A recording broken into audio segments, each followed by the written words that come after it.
Some of what you're going to hear today is completely new research, and some of it has been well established, especially by historians Mary Louie, Jack Chen, and Bruce Edward Hall. I think if you're like me, you're going to be surprised that you don't know some of this already. And I think also you're going to notice a lot of disturbing similarities between what happened 125 years ago and what's happening today. This is Samsung Bo. He came to Portland, Oregon as a child to be raised by his uncle. At first it was only the Democrats who called China a shithole country and warned the Americans that yellow hordes would starve white men and drug and rape white women. But by the time Sam started college at the University of Chicago, many Republicans also claimed that the Chinese must go. And President Chester A. Arthur signed the Chinese Exclusion Bill into law at the end of Sam's sophomore year. After graduation, Sam moved to New York City to help open and run a reading room on 2nd Avenue and 7th Street, funded by local churches that offered Chinese immigrants free English classes and legal advice. Thousands of Chinese Americans came to New York seeking refuge as the political situation in the western states got worse and worse, and Sam helped them find apartments and negotiate their increasingly confusing legal status. After a year of this work, when volunteers raising money to build a pedestal for the Statue of Liberty asked Sam to translate one of their appeals into Chinese, he decided to write the editor of the New York Sun about it. I consider it an insult to call on us Chinese to contribute toward building in this land a pedestal for the Statue of Liberty. That statue represents liberty, holding a torch which lights the passage of all those of all nations who come into this country. But are the Chinese allowed to come? As for the Chinese who are here, are they allowed to enjoy liberty as men and other nationalities enjoy it?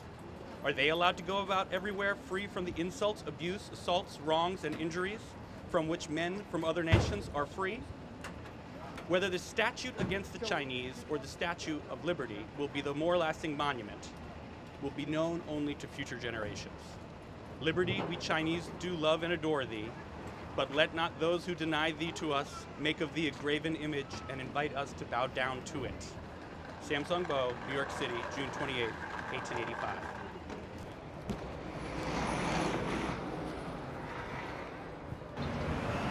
When Samsung Bo arrived in New York in the summer of 1884, Greenwich Village was in some ways the epicenter of the American missionary movement.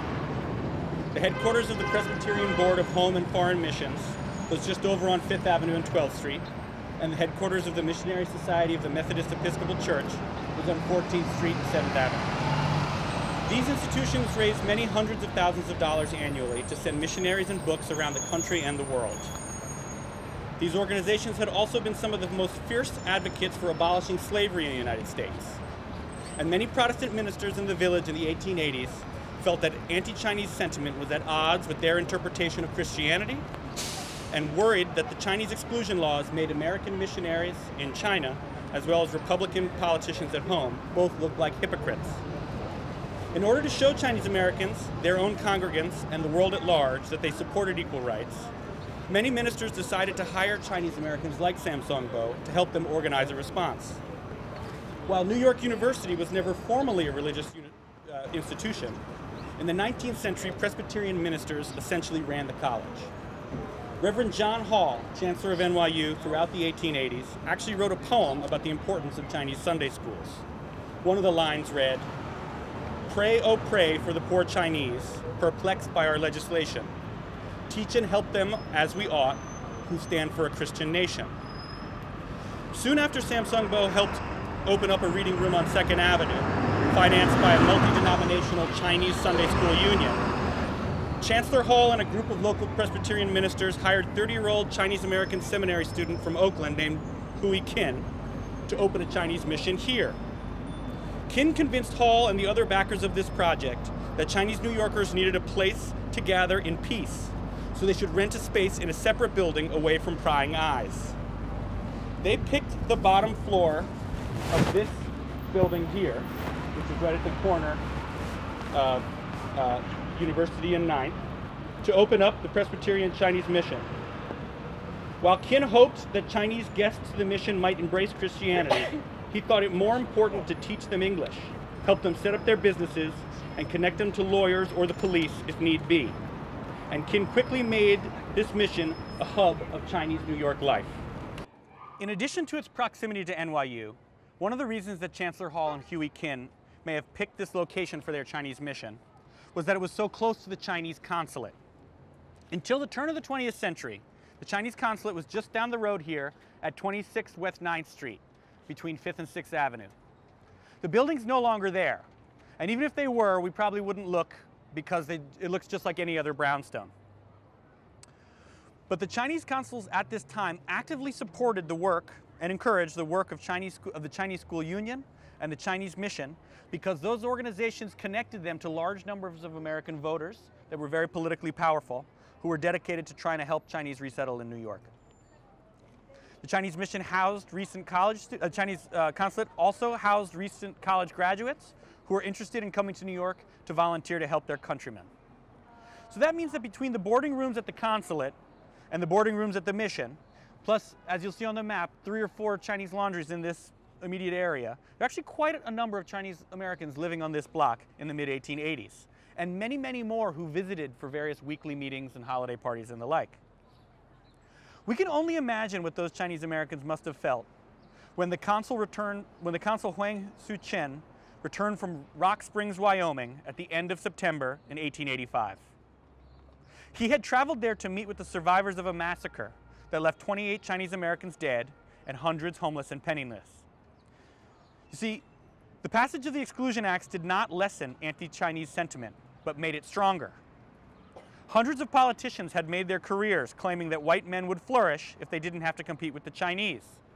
But since Chinese immigration had never actually affected white wages, when 10% of the Chinese population in the United States left in the first 2 years following the passage of the Exclusion Acts, nothing improved for white men at all. So the same politicians began claiming that Chinese immigrants were actually sneaking into the country uncounted and unrecorded, and that was what was driving wages down. Such rhetoric helped spark Rock Springs Massacre, then one in Seattle, and then across hundreds of towns in the western states, whose white leaders resolved to drive out their Chinese neighbors by violence if necessary.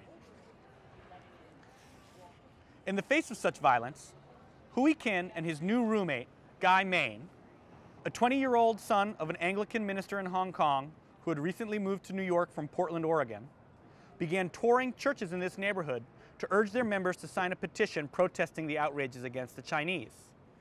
Hundreds of churches in New York signed on to this petition, part of which read, "It is alleged that whole communities of Chinese have been forcibly expelled from their homes and places of business and obliged to look elsewhere for shelter and support. It is alleged that in some cases the outrages perpetrated upon the Chinese have been planned in public and that no adequate efforts, if any, have been made by officers charged with the administration of the law for their protection. Your memorialists submit that these are grave allegations and that they reflect upon our character as a Christian people. Your memorialists therefore ask that measures may be devised to put an end to such wrongful courses and that the Chinese may be protected in all respects just as our own people." Such political pressure did little to stem the tide of violence that was sweeping the West, but it did raise a lot of money and public support locally, and also likely contributed to Democratic President Grover Cleveland's administration reluctantly issuing the Chinese government a $277,000 indemnity check for letting the rights of Chinese Americans be so flagrantly violated at Rock Springs and Seattle. With anti-Chinese sentiment on the rise, Chinese Americans built more and more organizations to protect each other and coordinate a community response. Guy Main, who we should remember from University Place, founded and managed one of these organizations that was called the Chinese Guild, or the Society to Protect the Innocent, that rented the first 2 floors of 23 St. Mark's Place between 3rd Avenue and 2nd Avenue. Guy wrote that he regretted very much that there is no other opening of business opportunities for our young men to enter upon other than laundries, as many of them are longing for mental improvement. To that end, the Guild offered members access to a music room with a piano, a game room with free tea, and a reading room full of Chinese and English books and newspapers. While subsidized by a church and sometimes used by a Sunday school, the Guild was strictly secular in order to appeal to a broad number of people. Guy wrote, "The Guild makes its special duty to render assistance and advice wherever its members are in distress, sickness, persecution, or in business trouble." He served as a staff interpreter and mediator who referred Guild members to trusted doctors, lawyers, and even lenders. Later, he also hired private investigators and security guards after bad experiences with the police. Most members were laundrymen who paid $1 a year. And in 1891, Guy estimated that over 1,000 would have joined the guild if he hadn't capped membership at 650. There was also a group within the guild that called itself the Oriental Club, whose more elite members agreed to maintain American-style clothing and haircuts and meet every other week to discuss how to prevent the renewal of the Exclusion Act, set to expire in May 1892. To the dismay of the members of the Oriental Club, rather than let the Exclusion Acts expire, Congress decided to expand them.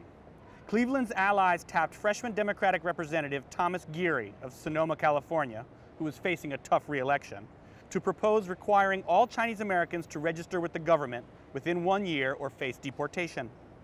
But to register, Chinese Americans would have to provide 2 white witnesses to attest to their legal presence in the country, as well as 2 photographs of themselves, one to be kept on file, and the other to be affixed to a certificate of residence that Chinese Americans would have to carry around with them at all times. Oriental Club members helped organize another petition campaign to try to stop what they called the dog tag law from becoming an actual law. While this kept many Northern Republicans from supporting the measure, it wasn't enough, and Congress passed the Geary Act on May 4, 1892. Oriental Club members then leaned on their allies in the churches to convince Harrison, who had long opposed the more severe aspects of the exclusion laws, not to sign the bill. But he did so anyways on September 10, 1892.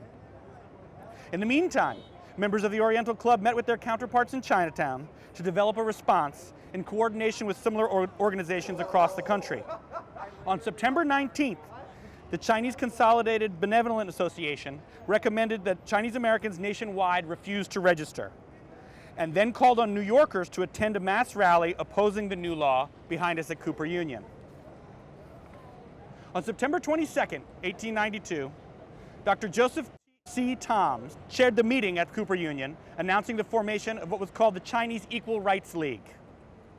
This organization was modeled off of the Equal Rights League, which had been formed 20 years before, also in New York, and had championed African-American civil rights and citizenship. Toms was a 30-year-old recent graduate of Long Island College Hospital and was supposedly the first licensed Chinese-American doctor in New York. He lived, worked, and ran a Sunday school in Brooklyn and was a member of the Oriental Club. In front of 1,500 attendees, about 1/3 of them Chinese-American, he said, "The Geary Act is the work of political demagogues on the Pacific Coast who for the last 15 years have been trying to cry us down. I used to believe that the people of the United States were too honorable and fair-minded to be influenced by such sandlot statesmen, and that they would protect the rights that we are entitled to by treaty. But the time has passed, and we are no longer safe in the streets of America. We are the victims of both political parties, for the man who wants to be president will sign all Chinese bills regardless of humanity and justice. That Chinamen living in peace in this community and respecting the law of the land should be compelled to be registered like dogs and be subjected to severe penalties without the rights of habeas corpus is undemocratic and un-American. We will submit to the laws of your land, but to the yoke of tyranny, never." Next up at Cooper Union was Wong Chin-fu, the famous Chinese-American journalist credited with inventing the term Chinese-American. He was the secretary of the Chinese Equal Rights League. He said, "We simply ask that our fellow countrymen now in the United States may be allowed to live in peace and free from persecution, and that no biased legislation be enacted against them as a race, that the same laws prevail among all residents alike, and that their pictures not adorn a rogue's gallery before they have even committed a crime. Is it a crime to be a Chinaman? Shall I be dragged from my bed at midnight because I shall refuse to be photographed? No. I will not be photographed against my will like a criminal. I would be hanged first." Many prominent white ministers, especially those associated with NYU, then went on to endorse the Chinese Equal Rights League. But poignantly, the League picked the Reverend Dr. William B. Derrick, a leader in the African-American Methodist Episcopal Church, to close out the evening. He said, "We claim to be a Christian nation, and our attitude towards all classes ought to be Christian-like. The same spirit that prompted the Exclusion Act has animated Congress for a century, and it is moving towards the exclusion of African Americans also." And the same measure may next fall on the Italians or any other foreign element. We want to raise our voice against it. Why should the government lift its hands against the Chinese? Are they not men, our brothers? We can do no higher work than to stand up for them. Dr. Toms then asked the audience to endorse the following statement. Whereas the Congress of the United States, by an act approved May 5, 1892, unjustly and wickedly discriminating between foreign residents from different countries, has traversed and contravened the fundamental principles of common law and the Constitution of the United States, and has ignored the assertion of the Declaration of Independence that all men are born with equal rights. Now, therefore, we citizens of the United States, in a mass meeting assembled here at Cooper Union, do hereby resolve and declare that this bill is monstrous, inhuman, and unconstitutional, and hereby pledge ourselves to support that protest against said bill, which has been entered by the Chinese Equal Rights League of New York City. The Equal Rights League was actually headquartered behind us in what used to be the Bible House, a multi-denominational missionary headquarters that gave rooms out for free to causes that participating churches thought were important. There, Wang Chin-fu, Dr. Toms, Guy Main, and others wrote this pamphlet to give out and mail to sympathetic churches and politicians nationwide, and coordinated yet another petition campaign in an attempt to force Congress to revoke or amend the Geary Act.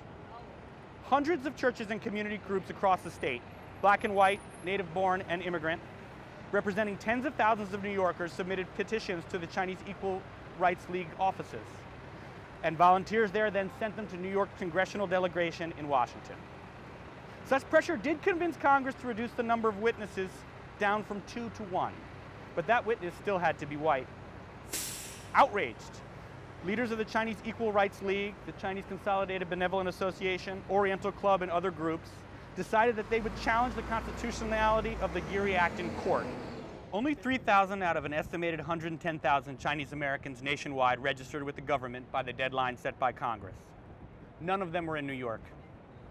But on April 11th, the last day one could register, Lee Zhou, a laundryman living uptown, tried to register with the government at the federal building that used to be at the bottom of City Hall Park, just a little more than a mile down Broadway. He had come to San Francisco in 1874 and therefore was in the U.S. legally, but he claimed that no white men knew said facts. So he offered Guy Main as his witness instead. Since Guy wasn't white, Lee Zhou's application was denied, but this was all part of the plan. 2 weeks later, on May 6th, the Geary Act went into effect. At 10 a.m., Fang Yuting and Wang Quan, Chinese immigrant laborers who lived on Mott Street, met Lee Zhou outside the federal building. Guy Main was there as well, as was Luke Wing, Chinese vice consul, and Young Kwai, attaché, both Yale graduates and Oriental Club members living at the Consulate on West 9th Street. Fang Yuting, Wang Quan, and Lee Zhou then each turned themselves in for failing to register with the government to test different parts of the law. It took 4 days of denials and appeals for the case, named Fang Yuting because he turned himself in first, to reach the Supreme Court in Washington, D.C. Most legal analysts assumed that the court would toss out the Geary Act, since it seemed so clearly to violate the first section of the 14th Amendment, which entitles all persons, not citizens, in the United States to equal protections under the law. But these analysts were wrong. After the Fang Yuting decision, members of the Chinese Equal Rights League leapt into action one more time. They convinced major church organizations to declare a nationwide day of fasting and prayer for May 28th in protest of the Geary Act, hoping that might force Congress to reverse it or convince Cleveland to decline to enforce it. But all they got was a 6-month extension for Chinese Americans to register. In response, Chinese diplomats threatened to expel all Americans from China and cut off diplomatic relations entirely. But with the Japanese invasion looking more and more likely, they decided they couldn't actually alienate the U.S. The vast majority of Chinese Americans had still refused to register, and many in California even went on strike. They were outraged at the Chinese government's refusal to help them, but by the fall of 1893, the best anyone could do was get another 6-month extension. As the final registration deadline approached, hundreds, if not thousands of Chinese New Yorkers returned to China, disgusted all around. Even Guy Main decided he just wanted to go visit his mother, who he hadn't seen for 16 years. Before he left, Main wrote about how many Chinese Sunday schools had already closed because of lack of interest. He said, "The year of 1893 will not be easily forgotten by the Chinese residents in the United States. It was a year of anxiety and persecution. The scholars seemed to have no desire to further advance their knowledge. I know men who hardly missed a Sunday for years, who are idling away their time in public parks and on the streets. When pressed for reasons, their simple reply is, 'I have no mind to study.'" This is a copy of Sun Yao Pang's Certificate of Residence. The original is in Bope's library behind us in the Yoshio Kishi Irene Yaoling Sung collection, which was made possible in large part by a donation in memory of Dr. Wei Yu Chen. Pang came to San Francisco in 1877 at the age of 14 to join his father, and then came to New York to study printing and design at Cooper Union once his father went back to China. After failing to defeat the Geary Act, Pang and his fellow Oriental Club members decided to move the Chinese Guild downtown to Chinatown because most of their members felt safer there. At the same time, given the upheavals that swept China following the First Sino-Japanese War, as well as the lingering resentment of many Chinese Americans over their treatment by the Chinese government, most Oriental Club members increasingly focused their attention not on American politics, but towards toppling the imperial Chinese government, which they eventually helped do through new organizations like the Chinese Empire Reform Association, whose newspaper Pang helped edit and illustrate. In January 1902, as Congress began making Chinese exclusion permanent, Pang wrote an article entitled Chinese America for Forum magazine. In it, he said, "The Chinaman in America as a social entity is almost entirely unknown. For their own protection, the Chinamen have been compelled to live entirely by themselves. There are no more clannish people on earth than the Chinese in America. Other immigrants in this country are slowly but surely assimilated until all become American, but the Chinaman remains a Chinaman. The greatest barrier to the complete Americanization of the Chinese is the fact that they cannot become citizens. And the next is the air of mystery about them. The Chinese have been pictured as peculiar, unknown, and a dangerous element, given to strange and abhorrent vices. The fact is that the Chinese are as little understood by Americans as the Americans are by the Chinese."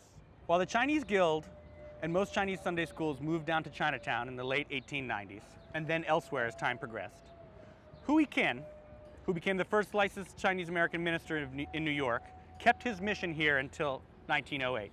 Zhou Tong Li came to New York in 1896 at the age of 11 to attend a school Hui Qin opened at the mission. 8 years later, Li enrolled at NYU. In 1906, when Li was a junior, he gave a speech at NYU's graduation entitled The Inequities of the Chinese Exclusion Law. I haven't yet been able to find the full text, but when a reporter asked what his talk was about, Li replied, "Well, do you think the exclusion law is just or consistent with the American Constitution? It has prejudiced the people of China against Americans, just as the Americans are prejudiced against the Chinese. We think that you are lacking in sound judgment and statesmanship, and you think we are dangerous and constitute a bad, rough element when we are admitted to this country as immigrants. This is all from ignorant prejudice on both sides." That's the kind of thing I told him in my oration at the university. The next story I want to tell you about is about Mabel Lee. She was also born in 1896 and came with her parents to New York when she was 9. She would ultimately earn a bachelor's and then Ph.D. in economics from Columbia, and later assume leadership of her father's Baptist church in Chinatown. In fact, just this past fall, Congress named the post office on Doyer Street after Lee. But before all that, when she was just an adolescent, Lee and about a dozen of her and her friends' parents formed a Chinese branch of the Women's Political Equality League, which advocated for extending the right to vote for women in the U.S. On May 4th, 1912, when Lee was still in high school, she joined 50 other women right here to lead a women's suffrage parade up Fifth Avenue on horseback. At 10th Street, the rest of the members of the Chinese branch of the Women's Political Equality League joined the parade, carrying a banner that read, "We come from a country where women have the vote." The Republic of China, formed the year before, granted both men and women equal voting rights. 2 years later, when Lee was a sophomore at Columbia at the age of 18, she published an essay on women's suffrage in a magazine for Chinese students. It read, "True feminism is nothing more than the extension of democracy or social justice and equality of opportunities to women. The position of women is in an unwholesome transitional stage at present in Western countries. The building up of Western civilization has, as it were, left every other beam loose in its construction by leaving out its women. And now there naturally has to be a time of difficult and careful readjustment before the structure can be made solid. New York women didn't win the right to vote until 1917, 3 years after Lee wrote that essay. By then she was 21 years old, which was the voting age at that time, but was ineligible for naturalization under the Chinese Exclusion Act, so she couldn't register.